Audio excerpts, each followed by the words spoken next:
আসসালামু আলাইকুম। ডালিয়া ছবি চ্যানেলে আপনাদের সবাইকে আবারও একবার স্বাগত জানাই। দূরে এবং কাছে যে যেইখান থেকে আমার আজকের এই ভিডিওটা দেখছেন, আশা করি সবাই অনেক ভালো আছেন। আলহামদুলিল্লাহ, আমিও অনেকটাই ভালো আছি।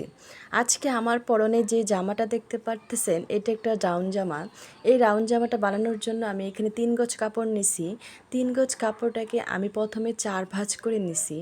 সব সময় জামা বানানোর জন্য 4 ভাঁজ করে জামাটাকে কাটতে হয়। আমি ভাঁজ করার পরে আমার কাঁধের অংশটা নিছি 7 ইঞ্চি।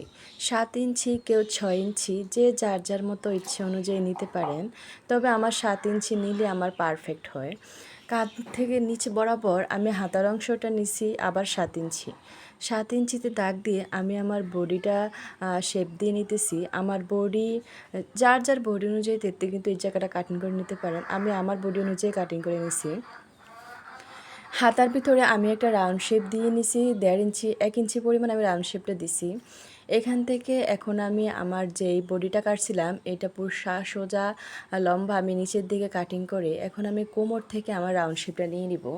যেহেতু আমার জামাটা ডাইরেক্ট গোল জামা, সেজন্য আমি কোমরের মাঝখান থেকে যেই ফিতাটা সোজাসুজি চারিদিক দিয়ে ঘুরিয়ে ঘুরিয়ে আমি আমার যেই রাউন্ড শেপটা এই শেপটা নিয়ে নিছি।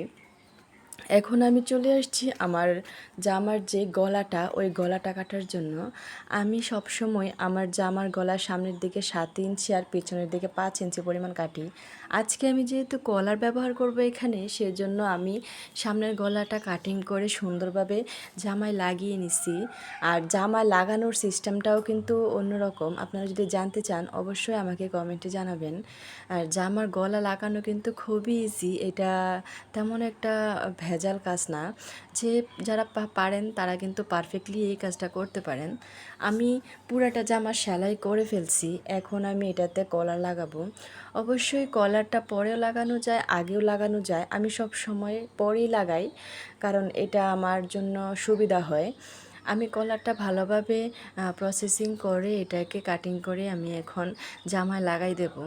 মেন কাজটা হলো রাউন্ড জামার নিচের যেই ঘেরটা আছে, এই ঘের অনুযায়ী এটাকে ভাঁজ করে সেলাই করাটাই কিন্তু পারফেক্টলি কাজ। এই সেলাইটা কিন্তু অনেকে পারে না।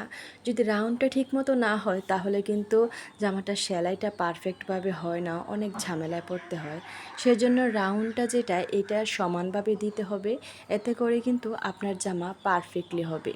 আমার ভিডিওটা যদি আপনাদের ভালো লাগে অবশ্যই আমার চ্যানেলটাকে সাবস্ক্রাইব করবেন আর লাইক কমেন্ট শেয়ার করে আমার পাশে থাকবেন।